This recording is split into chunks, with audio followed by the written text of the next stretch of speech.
성경의 가장 첫 부분은 이렇게 시작되죠. 창세기 1장 1절입니다. 태초에 하나님이 천지를 창조하시니라. 이 첫 1장 1절이 믿어진다면 큰 복이 아닌가 싶습니다. 하나님이 천지를 창조하셨죠. 자, 1장 3절과 6절을 계속해서 읽겠습니다. 3절 시작. 하나님이 이르시되 빛이 있으라 하시니 빛이 있었고. 6절 시작. 하나님이 이르시되 물 가운데 궁창이 있어 물과 물로 나뉘라 하시고 무엇으로 창조하시고 계십니까? 이르시되 말씀으로 창조하십니다. 이 말씀이라는 히브리 원어는 다바르라고 되어 있습니다. 그 의미는 하나님께서 자기의 모습과 뜻을 인간에게 나타내시고 섭리대로 역사를 이끄시는 수단으로 사용되었다라는 의미의 말씀. 그러니까 이 말씀이란 하나님의 자신의 모습을 드러내시는 방법이다. 그러니까 이 말씀이란 원하시는 것들을 우리에게 알게 하시는 방법이다. 그러기에 이 말씀은 역사를 이끌어 가시는 수단이 될 수 있고, 말씀은 곧 하나님이시고, 그러기에 말씀은 최고, 최선이다 라는 것이죠. 하나님 만드신 첫사람과 말씀하셨습니다. 우리에게 참 복은 하나님의 말씀을 들을 수 있고 우리가 하나님께 말할 수 있다라는 거죠. 그 말씀은 지금도 여전히 이어져 오고 있습니다. 지금도 말씀하시고 계십니다. 하나님 말씀하시는데 문제는 우리에게 있는 것입니다. 나는 내게 좋은 것만 골라 들으려고 합니다.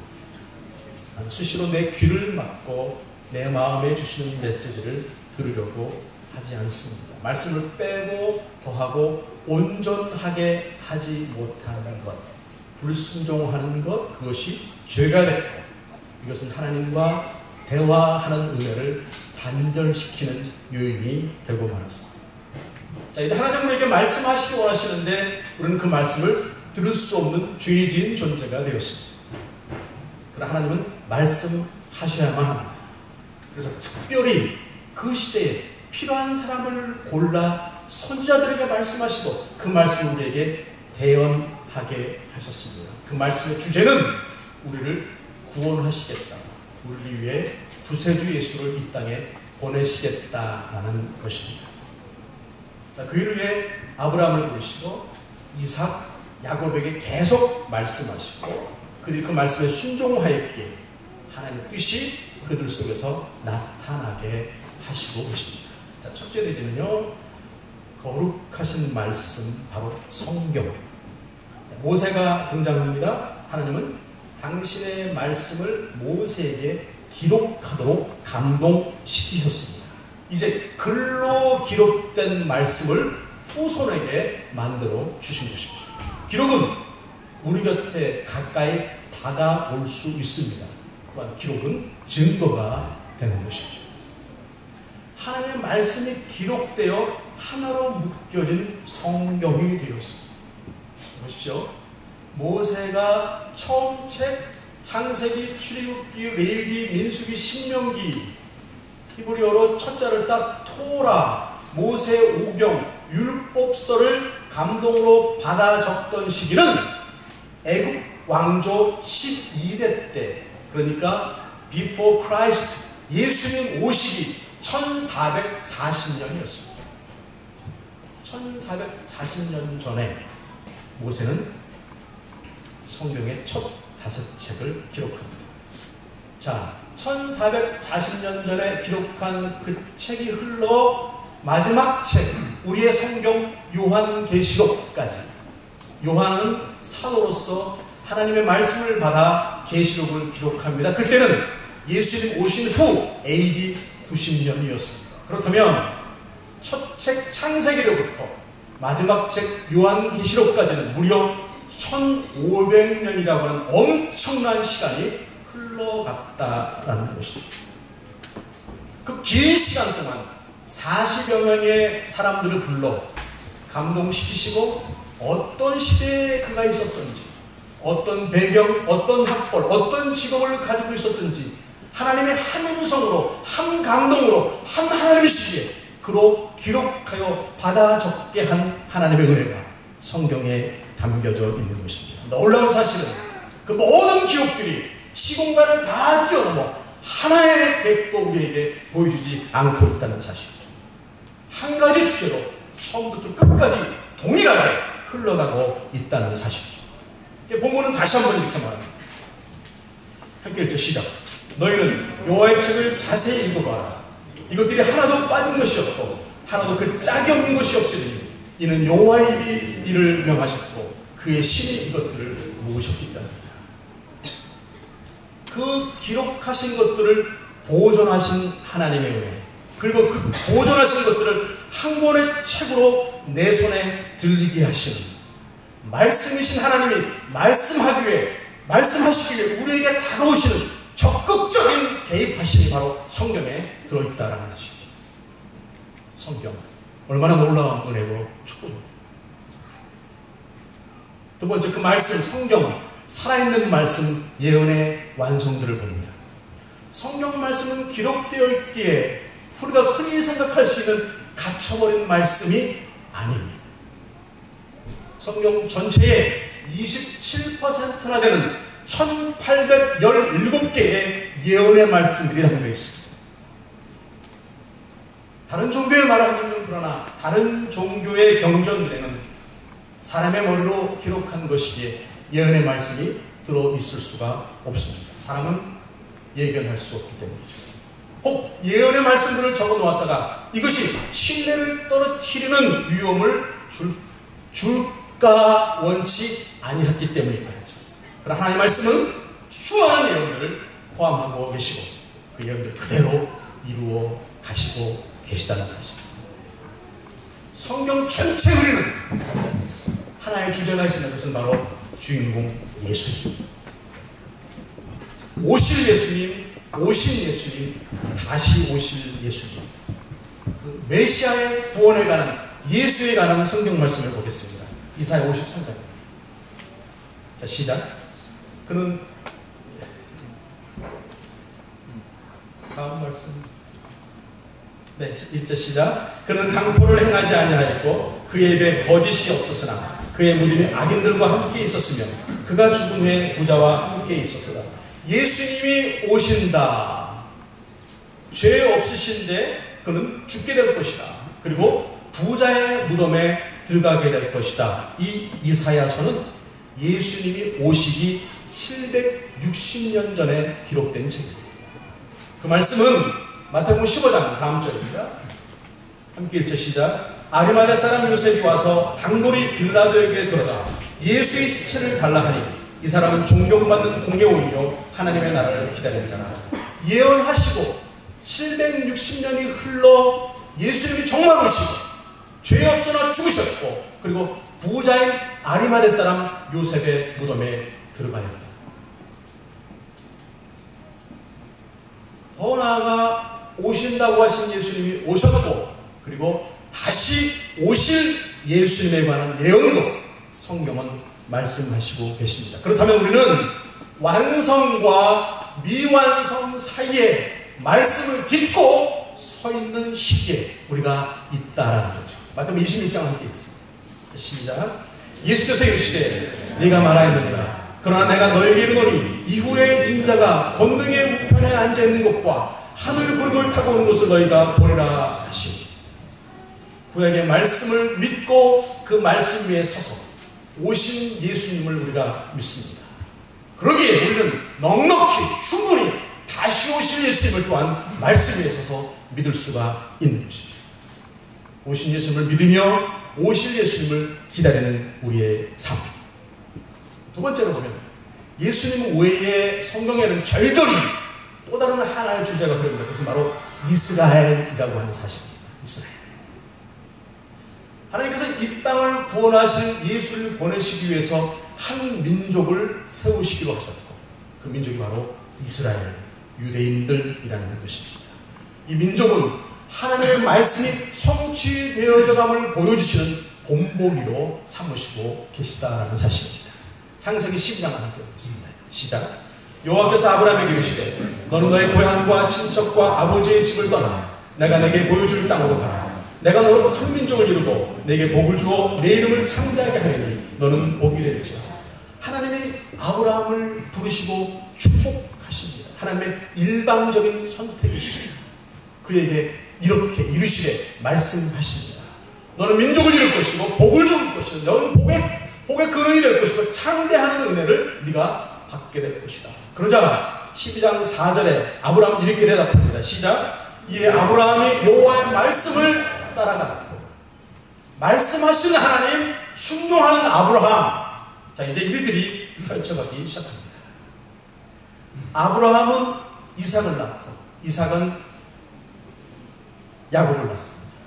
야곱의 새 이름이 무엇일까요? 말씀을 계속 봅니다. 창세기 시작. 그가 이르되 내 이름을 다시는 야곱이라 부를 것이 아니요 이스라엘이라 부를 것이니. 야곱이 약복강가에서 천사와 씨름하고 있습니다. 이제 내가 돌아가면 형이 나를 죽일지도 모릅니다. 나에게 축복해 주시지 아니하시면 나는 당신을 놓을 수 없습니다. 난 죽기에 당신을 끝까지 붙들고 약속을 받아야만 하겠습니다.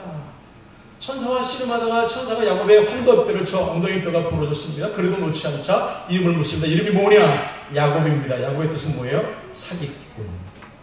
이제 너는 더 이상 사기꾼의 이름이 아니다. 이스라엘이라 하라. 이스라엘의 뜻은 뭐예요? 하나님과 겨루어 이겼다. 하나님이 받아주신 바 되었다. 할렐루야. 너의 이름은 이제 야곱이 아니야. 야곱이 변하여 이스라엘이 됩니다. 얼마나 놀라운 사실이죠.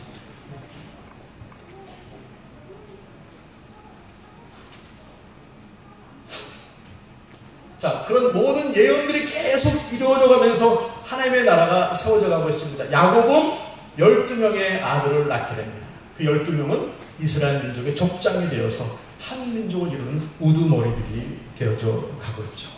이스라엘 민족이 형성되고 있습니다. 자, 그들은 아브라함에게 주신 가나안 땅 팔레스타인에 살고 있습니다. 그러나 시간이 흘러가 그들은 고통을 당하게 되었고 결국에는 애굽으로 내려갔고 애굽에 내려가 430년 지난 후에 하나님의 인도를 따라 모세의 인도 리더십 따라 가나안 땅으로 다시 돌아옵니다. 이제 정착하여 민족을 이루기 시작합니다. 그 땅에서 통일 왕국이 시작되죠. 사울 왕 40년, 다윗 왕 40년, 솔로몬 왕 40년, 3대에 걸쳐 120년 통일 왕국이 있은 후에 솔로몬 이후로 나라가 둘로 갈라지게 됩니다. 북왕국 이스라엘, 남왕국 유다. 남왕국 유다는 다윗의 계보로 계속 이어져 흘러갑니다. 사무엘하 7장 말씀입니다. 함께 읽죠. 시작. 내 집과 네 나라가 내 앞에서 영원히 보존되고 네 왕위가 영원히 경고하리라 하셨다. 하나님 다시 또 다윗에게 일방적인 축복으로 말씀하시고 계십니다. 네 나라가 영원하고 견고하리라. 그 말은 네 자손으로부터 영원하신 약속하신 예수님이 나시게 될 것이다. 그 정통성이 계속 이어져 가게 하실 것이다. 그 말씀은 신약성경 마태복음에 이렇게 나타납니다. 함께 읽죠. 시작. 아브라함과 다윗의 자손 예수 그리스도의 계보라. 아브라함에게로부터 시작된 그 말씀은 다윗으로 이루어졌고 다윗에게 하신 하나님의 약속의 말씀들은 바로 예수의 나심으로 이루어져 가더라. 이스라엘이라고 하는 예언을 조금 더 살펴보겠습니다. 신명기 4장 함께 읽습니다. 시작. 여호와께서 너희를 여러 민족 중에 흩으실 것이요 여호와께서 너희를 쫓아보내실 그 여러 민족 중에 너희의 남은 수가 많지 못할 것입니다. 30절 시작. 이 모든 일이 내게 임하여 환난을 당하다가 끝날에 네가 내 하나님 여호와께로 돌아와서 그의 말씀을 청종하리니. 이 말씀도 역시 모세에게 주신 신명기 BC 예수님 오시기 1400년 전의 말씀이죠. 애굽을 벗어나 이제 조상 아브라함 땅으로 아브라함이 주신 가나안 땅으로 가는 그들에게 하나님이 말씀하시고 계시는 거예요. 우리 땅으로 회복하는 거라고 기뻐하는 그들에게 이렇게 예언하시고 계시는 거예요. 어떻게 해요? 너희는 여러 민족으로 회파되어 다 흩어지게 될 것이다. 엄청난 고난을 받게 될 것이고 너희 민족이 얼마 남지 않게 될 것이다. 그러나 나는 결국에 너희를 그 땅으로 돌려오게 할 것이다. 자, 이 말씀은 언제 이루어졌습니까? 1세기의 역사가 요세푸스의 기록과 성경은 그대로 똑같이 동일하게 매치되고 있습니다. AD 예수님 오셔서 돌아가시고 부활하시고 승천하시고 AD 70년이 되었을 때 로마 제국의 타이투스 황제를 앞장세워 이스라엘을 침공하러 들어옵니다. 그것이 바로 AD 70년이었다고 기록되었고 4월에 시작된 전쟁은 9월 달에 예루살렘 성이 함락되면서 마쳐집니다. 이스라엘이 이제 다 망해버렸습니다. 백성들은 주변의 모든 나라들로 살기 위해 흩어져 가는 존재가 되어 말았습니다. 1440년이 지나 말씀들이 이루어져 가고 있죠. 하나님의 그 땅, 그들에게 주신 땅, 가나안 땅은 팔레스타인 땅은 다 주인이 사라져버렸고 AD 313년까지 로마 제국이 지배합니다. 그리고 AD 636년까지 비잔틴 제국이 지배합니다. 1099년까지 아랍의 국가들이 지배합니다. 1291년까지 십자군 시대를 맞아 혼란을 겪습니다. 그러다가 1516년 mamlu크 제국이 정복하고 1917년까지는 오스만 톨키가 그 땅을 지배합니다. 그리고 그 후에는 영국이 그 땅을 통치하게 되었습니다. 영국은 1947년까지 불과 반세기 전까지 그 땅을 통치하게 됩니다. 2000년의 오랜 시간 동안 그들의 땅을 다 잃고 흩어져버린 이스라엘 민족들은 어디에 어떻게 살고 있습니까? 온 유럽으로 흩어졌습니다. 그러나 그들은 우리가 아는 것처럼 얼마나 생활력이 강하고 지혜롭습니다. 본인들이 속한 국가에서 중상류 이상의 삶을 얻고 살아가고 있었습니다. 나라는 잊어버렸고 찾을 수 있는 길은 없고, 그리고 나는 안정되어 있다면 나는 내 나라를 찾을 생각을 하지 않게 될 것이라고 충분히 생각됩니다. 혹은 그들의 마음속에 우리의 주권을, 국가를 회복해야 한다는 마음이 들었을 수도 있습니다. 여하튼 2000년이 지난 어떤 날, 불과 50년 전에 하나님의 정하신 때가 찼습니다. 예언을 이루셔야 할 때가 찼습니다. 사람들 마음속에 시오니즘, 시온주의가 떠오르기 시작했습니다. 몇몇 리더십들이 우리 땅으로, 시온으로 돌아가자라고 외치기 시작했습니다. 그 대표 인물이 바로 이 사진에 나오는 하임 바이츠만입니다. 이 사람은 독립한 1948년 이후에 2년 동안 대통령직을 수행했습니다. 사실 이분은 1차 대전 때에 화학자로 살고 있었습니다. 영국은 나치의 폭탄 세례에 감당하지 못하고 수세에 몰려 있었습니다. 그래서 폭탄을 개발할 수 있는 사람을 찾다가 유대인인 하임 바이츠만을 찾았습니다. 그리고 하임 바이츠만이 가지고 있었던 원리가 있었습니다. 옥수수로부터 아세톤을 만들고 아세톤으로부터 강력한 화약을 만들 수 있었습니다. 그리고 영국은 버텨냈고, 그리고 전쟁이 끝난 후에 1차 대전 후에 영국 대영 제국의 이름으로 하임 바이츠만에게 최고 공로 훈장을 수여하게 됩니다. 그러나 이 바이츠만은 그 상을 거부합니다. 그리고 내 조건은 다릅니다. 나는 훈장이 필요하지 않습니다. 나로, 우리 민족으로 우리 땅에 돌아가 살게 해 주십시오. 이것이 가능한 것은 영국이 그 땅을 통치하고 있었기 때문이죠. 영국은 들어주고 싶었으나 수많은 주변 국가들의 관계로 말미암아 들어주지 못하고 계속 뒤로 미루고 있었고, 결국엔 이루어져 가지 못하고 몇 년이 흘렀습니다. 회복을 꿈꾸는 그들, 그러나 하나님은 당신의 뜻을 이루어 가셔야만 하시죠. 독일의 총통 히틀러가 나서기 시작했습니다. 그가 2차 세계대전을 시작합니다.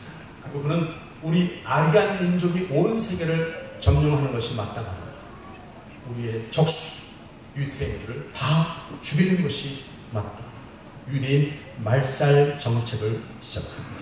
히틀러는 이런 말을 남겼습니다. 유대인들은 하나의 인종인 것은 맞지만 사람은 아니다. 유럽에 흩어져 살던 900만 명의 유대인들 중에 몇이 죽었는 줄 아세요? 다음 사건 홀로코스트를 통해서 600만 명이 죽었습니다. 900만 명 중에 600만 명이 죽었습니다. 그런데 이 일에 앞장선 사람이 누군지 아세요? 독일의 루터란 처치였습니다. 캐톨릭이었습니다. 캐톨릭은 침묵했고, 루터란 처치들은 그들이 가지고 있는 종교적으로 그들이 내밀었던 입석서, 그리고 정부의 모든 소리들을 찾아내서 그것들을 정부에 넘겼고 누가 유대인인지를 가르쳐 주었습니다. 극심한 고난 가운데 600만 명이 죽었습니다. 왜 그들만 그토록 미움을 받고 죽음을 당해야만 합니까? 아이러니죠. 전쟁이 끝나고 온 유대인들의 마음속엔 우리가 얼마 남지 않았는데 우리나라 주권을 회복하지 않고서는 어찌할까? 그들의 마음에 시오니즘이 다시 불일듯 일어납니다. 그리고 역사상 유례가 없는 큰 고통을 당한 유대인들을 긍휼히 여기는 마음이 온 세계 국민들의 마음속에 들었습니다. 그리고 결국에 유엔은 1947년 11월 29일 그 나라를 주권국으로 인정해주고 그 땅을 이스라엘에게 돌려주기로 결정합니다. 1차 대전의 기회를 주셨는데 1차 다시 2차 대전이라는 극심한 고난 중에 600만 명이 죽고 그 후에 얻게 되는 회복, 예언의 완성. 자, 아모스서 이렇게 말씀하십니다. 1절 시작. 내가 내 백성 이스라엘이 사로잡힌 것을 돌이키니 그들이 황폐한 성읍을 건축하여 거주하며 포도원들을 가꾸고 그 포도주를 마시며 과원들을 만들고 그 열매를 먹으리라. 내가 그들의 땅에 심으리니 그들이 내가 줄 땅에서 다시 뽑히지 아니하리라. 내 하나님 여호와의 말씀. 누구의 말씀이라고요? 여호와의 말씀. 뭐라고 말씀하십니까? 그들은 돌아올 것이다. 황폐한 땅을 다시 성읍을 건축하며 그 땅을 회복하며 살 것이다. 지금도 그들은 모시하고 키부츠 협동농장을 만들고 과수원과 포도밭을 일굴고 살아갑니다. 이스라엘 주 생산품은 과일, 포도주. 그것을 팔아 생필품을 사다 그들이 생활해 나아가고 있습니다. 그러니까 그 말씀대로 과일과 포도주를 마시며 살아가고 있습니다. 이제 돌아온 그들은 뭐라고 말씀하십니까? 절대로 뽑히지 아니하리라. 뽑히지 아니하리라 라는 말씀 속에는 누군가가 뽑으려 하는 일이 있을 것이다를 포함하고 있지 않습니까? 주변에 모든 동일한 종교를 가진 형제국들입니다. 주변에 어느 한 나라도 이스라엘이 회복되는 것을 원치 않고 있었습니다. 지금도 역시 마찬가지죠. 그래서 우리는 그 이스라엘 땅을 중동의 화약고, 저는 세계의 화약고, 시작 깊이에 맞춰진 곳이다라고 믿고 있습니다. 1948년 그들이 독립하자 바로 주변의 3개국이 전쟁을 시작합니다. 뽑으려 하지만 뭐라고요? 뽑히지 아니하리라. 계속해서 4차례의 중동 전쟁이 있었습니다. 하지만 몇 배가 넘는 군사력, 그들이 그것을 가지고 쳐들어왔어도 경상도만한 땅덩어리 이스라엘을 이겨내지 못하더라. 왜요? 하나님이 뽑히지 아니하리라 하셨기에. 역사상 어떤 민족이 수천 년이 된 고어를 지금도 그대로 사용하는 언어로 쓰고 있습니다. 역사상 어떤 민족이 2000년이 넘는 흩어짐 속에서 다시 돌아와 그 방랑을 끝내고 다시 그 나라를 회복한 민족이 있습니다. 어쩜 그리로 말씀마다 수천 년이 지나도 그대로 예언대로 이루어져 가고 있느냐라는 말입니다. 하나님 그것을 보여주시기 위해 예수 그리스도가 하심을 보여주시기 위해 본보기로 말씀의 예언의 성취를 말씀하시기 위해 그 민족을 세우시고 이루시고 계시다. 셋째, 그러기에 우리에게 필요한 것은 오직 말씀. 하나님 살아계시기에 지금도 말씀하십니다. 우리의 귀가 열려 있느냐. 말씀 하나로 충분한데 수없이 다른 것들로 나를 채우려고 하고 있지는 않느냐. 아모스서 이렇게 말씀하십니다. 시작. 주 여호와의 말씀이니라. 보라 나를 이를지라 내가 기근을 땅에 보내리니 양식이 없어 주림이 아니며 물이 없어 바람이 아니며 여호와의 말씀을 듣지 못하는 기간이다. 여호와의 말씀이 없기 때문에 듣지 못하는 내용이 아니라 우리가 기가를 느낄 수 있는 그 첫 번째 요인은 물도 양식도 아니라 여호와의 말씀을 놀랍게 지금도 역사하시고 말씀하시고 계시는데 우리가 그 말씀을 듣지 않고 있기 때문에 참 기근을 맞게 되는 날이 올 것이다. 여호와의 말씀이 지금 어디에 있습니까? 여호와의 그 말씀이, 살아계신 그 말씀이 지금 여러분에게 어디에 있습니까? 히브리서 4장에 이렇게 말씀하십니다. 시작. 하나님의 말씀은 살아있고 활력이 있어 좌우의 날선 어떤 것보다 예리하여 혼과 영과 관절과 골수를 찔러 쪼개기까지 하며 또 마음의 생각과 뜻을 판단하는 여기 최고의 무기를 소개하시고 계십니다.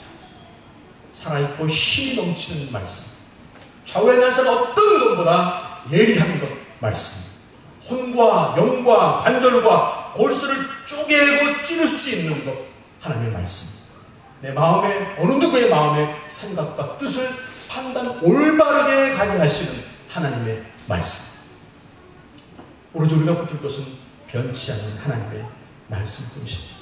어느 시대 누구든지 하나님의 말씀을 듣고 그 말씀을 따라 순종하는 사람들은 생명을 얻었습니다. 변화를 받았습니다. 그리고 능력을 입고 하나님의 사람으로 하나님과 더불어 이 땅을 변화시켜 나갔습니다. 다 기도하고 살아계신 말씀으로 돌아와야 합니다. 귀 기울여 모든 것을 기도하고 들을 수 있어야 합니다. 그리고 순종해야 됩니다. 그러면 내 삶에 눈물과 감동과 변화와 감사와 사랑과 능력이 절절히 나타나게 될 것입니다. 한번 말씀을 더 읽고 말씀 마치겠습니다. 오늘 본문입니다. 시작. 너희는 여호와의 책을 자세히 살펴보라. 이것들이 하나도 빠진 것이 없고 하나도 그 짝이 없는 것이 없으니 이는 여호와의 입이 이를 명하셨고 그의 신이 이것들을 보셨습니다. 기도하겠습니다.